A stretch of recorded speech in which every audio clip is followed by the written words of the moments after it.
let's talk about line length, because this has been the great debate between me and Matt Maroon for 5 or 6 years now. He's, engineer by trade. He says keep the line as short as possible. I've read specifically with beer that it needs at least 6 feet in order to constitute itself on the other end. And so, what are your thoughts? You're talking about in a kegerator. Yeah. Right. This goes back to the line length of a balanced system in a kegerator, right? So it goes back to the calculation of the height that your faucet's at from the keg to the faucet, and the length and the amount of pressure, and because you're talking about a balanced system. Jockey boxes are unbalanced, so the line length doesn't matter. So the only way to overcome the line length is just adjusting your CO2 pressure. And so that is, the longer the length, the more pressure that you need. And so when we say 25 to 30, that's a ballpark in there, because we know that our jumper lines from the keg to the jockey box are 6 feet. We know that our coils are typically 50 feet. So we've got 56 feet from the keg to your faucet. And so it's typically right around 30 PSI. But in a kegerator, are you asking for kegerators specifically? Because you said 6 feet. So, or were you? I did say 6 feet because I had read in an article that should be the shortest line that you use. And obviously, most of us don't have kegerators, and we are working in the Wild West when it comes to surveying. And so we're trying to do our best to create systems that will mitigate as many issues as possible.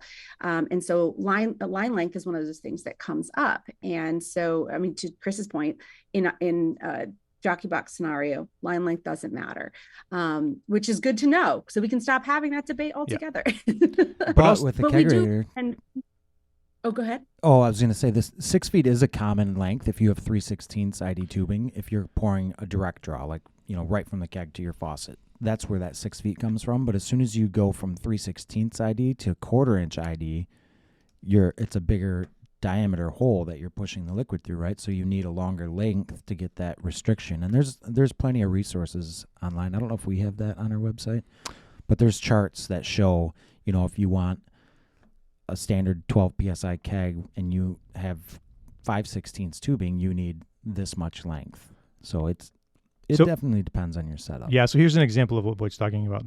Here's the 12 to 14 PSI from the CO2 tank to the keg. So this would be considered a direct draw draft system, which is a balanced system.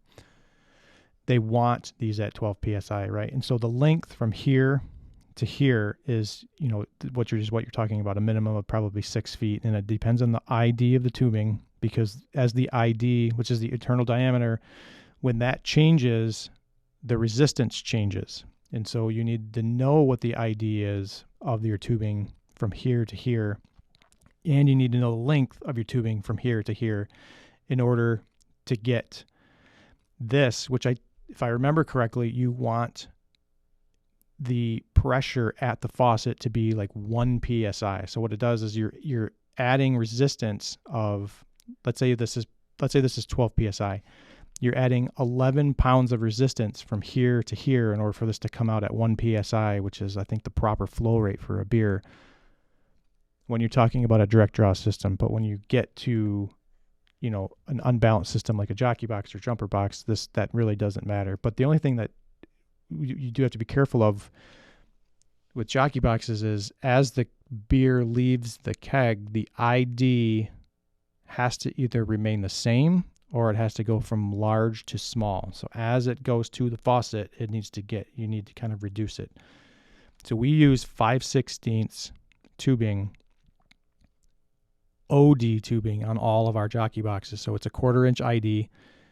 Once it hits the jockey box, our tubing is 5/16 outer diameter, 1/4 inch ID. And basically our beer stays 1/4 inch all the way until it gets to the faucet. And so once it hits the faucet, does it go down to 3/16 or does it stay at 1/4 inch? I don't remember. At the faucet? At the faucet. It stays at 1/4. Okay, stays at 1/4.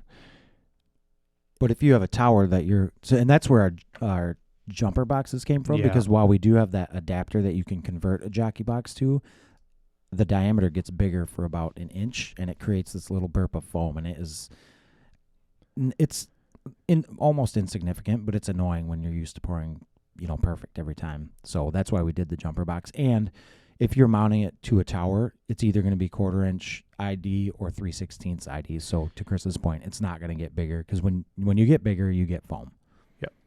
And then when you're leaving the jumper box, you want that as short as possible. So whatever your tower, you want to mount your jumper box as close to your faucets or tower as close as you can, because it also goes back to the temperature thing.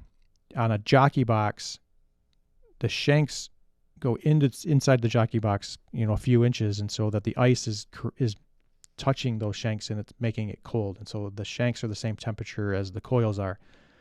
Once you're leaving a jumper box, let's say you're going to a tower, that tubing's not necessarily on ice, and so it might warm a little bit, which is going to cause foam. So, a lot of times if you're pouring enough beer, that tubing cools down enough where that foam goes away. But if it's sitting for 30 minutes, that tubing might warm up a little bit, and then you might get like a little burst of foam until that tubing cools down again. And so you got to be really careful with length coming out of a jumper box and not making it too long.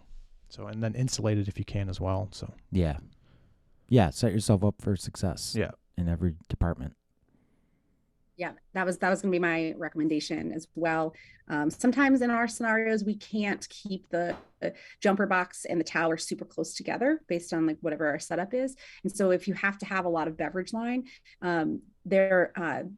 my go-to way of insulating that is literally, the tape that you put in like around the doors. Like if the door jamb starts to, it's like weather stripping or something like that, but it's like an insulating tape. You can just wrap that right around your beverage lines, and that'll help. It's not ideal. Ice would be best.